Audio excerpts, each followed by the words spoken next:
We've talked about this a little bit. You know, we're two local guys.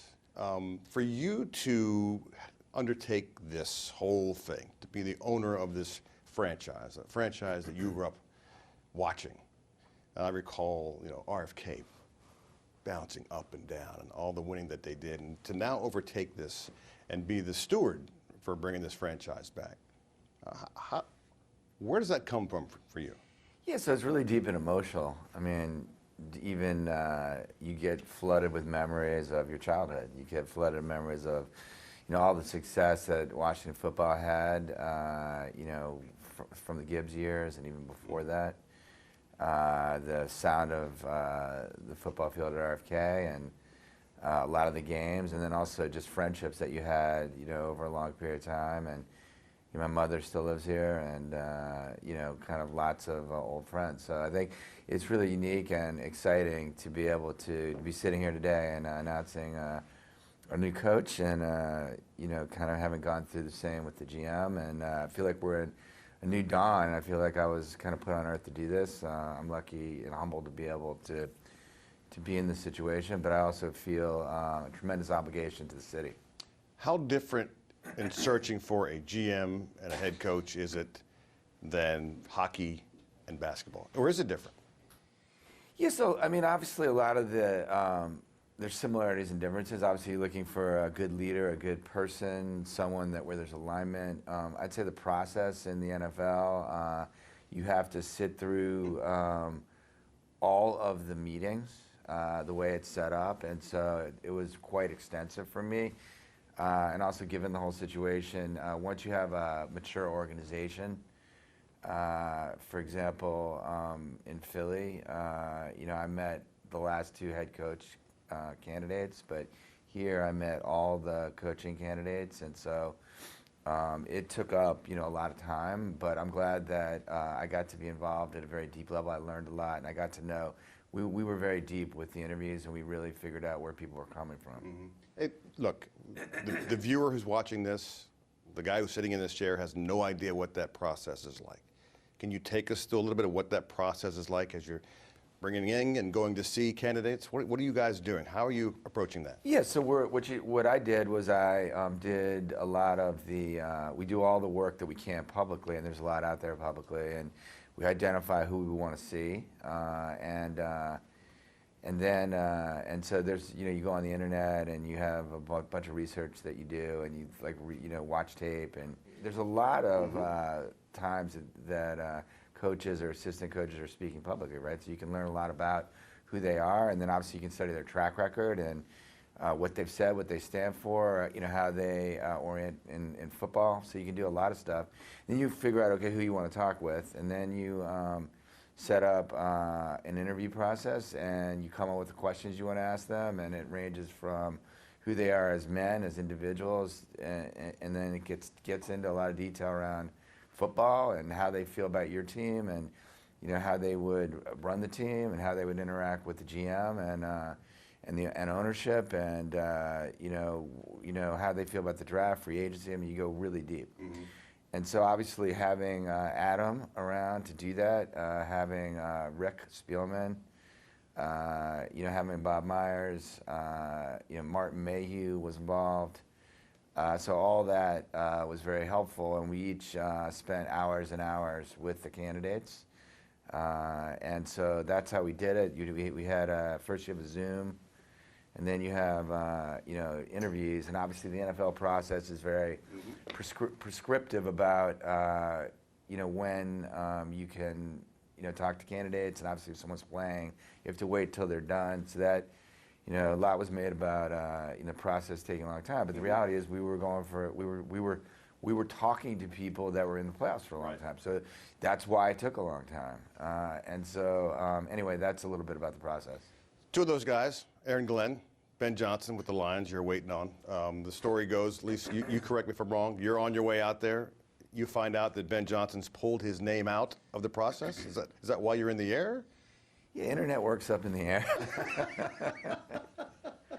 Listen, we identified Dan very early. I mean, you heard a lot of it up there in terms of his ability to to lead, to motivate. There's a small, as he was talking, I was thinking about, there's a small fraternity of players, there's a small fraternity of coaches, and to be elite, you've got to attract elite people, right? And so his ability to attract those people really stood out to us. His knowledge of football, I mean, obviously, most noticeably on the defensive side, but generally across the whole team, his ability to work with Adam, and you heard a lot of that too. So we identified him, and listen, there were a lot of qualified candidates. We went through a very thorough process, and we ended up with our guy. You're in business and in life. Part of it is assessing people. What was it about Dan in those conversations that took a while, obviously, that struck you immediately? You said, "All right, this dude's right here."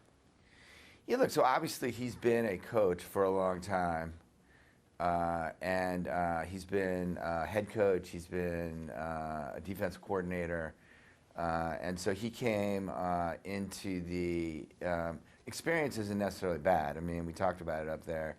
And so it struck me, initially it struck me that he was very prepared, like he had a vision for how he would do this, what he would do, who he would use, how he'd work with us. He had thought a lot about it.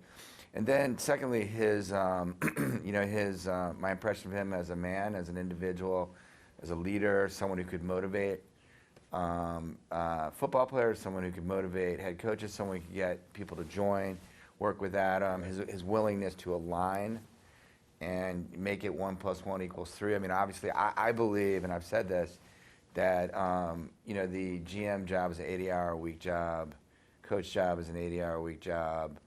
You want to get, when everyone's working together, you can get, instead of 160, you get 240. I don't necessarily believe that these there are these unique individuals, right, and they can do it all. But generally, I think it's harder and harder the more complicated it gets, the more people use analytics. And so that's why I was appreciative of him and why we were focused on him. So you got a GM, you got your head coach, and you guys are going down the road trying to build a winning franchise here. Yeah. Obviously, we've established you're a local guy. So you're trying to build this for this area. Yes, sir. I hear it in your voice, right? So how important is it with this community here to build that winner? And you're in Philadelphia trying to get a new arena built there. You want to do the same here, I imagine. How do you get that done? Yeah, so obviously on the football side, right, I mean, the NFL is full on. So we go from here to the combine, to free agency, to the draft. Obviously, we have the number 2 pick. We are going to add some people here and there to what's going on in terms of people that can help us, so that's a full-on situation. We'll coming soon. We're hoping to be able to talk about a lot of good things we're going to do with the stadium.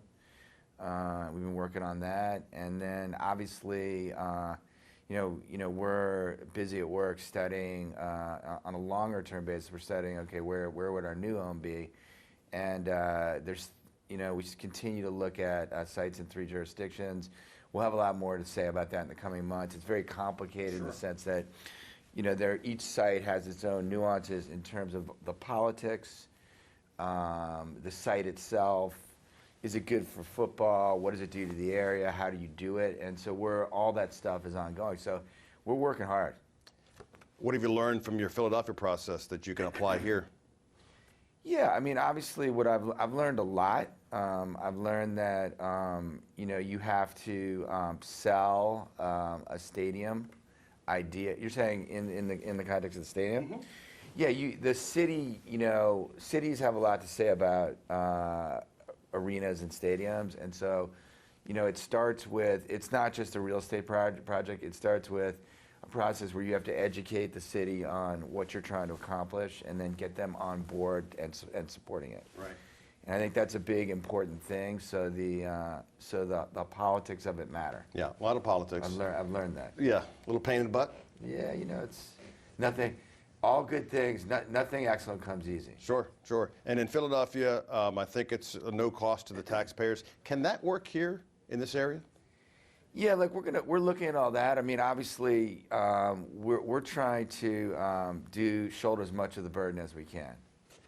Obviously, the arenas and stadiums are way different price tags, but we're looking hard at how we, all of us are fortunate, and we want to shoulder as much of the burden as we can. Last question here. I've seen you now throw out the first pitch at the Nats game. Nice throw, by the way. Thank you. Good warm up. Good. That's a smart move. Gotta warm up. Gotta warm up. Otherwise, the arm falls off. It's gonna live on the internet forever. Forever. And I saw you. I was in the suite when you brought your elementary school friends along, and I thought, as a guy who's still best friends with 3 guys I've known since first grade, that was so proper and so well done. So I know that it is a personal thing for you. Have you had a chance? You took this franchise over in July. Have you had a chance to sit back and go, holy crap, I'm living this dream, and I'm going to do this for my area? So I am killing myself for the city. I'm working all the time, but I do that every day. I'm thankful every day for all the opportunities that life has availed me of. I'm a religious person and appreciate everything that's happened to me, and I pinch myself every day, but only for a few moments, and then I go back to work. Thank you for your time. Good, great to see you. Congratulations.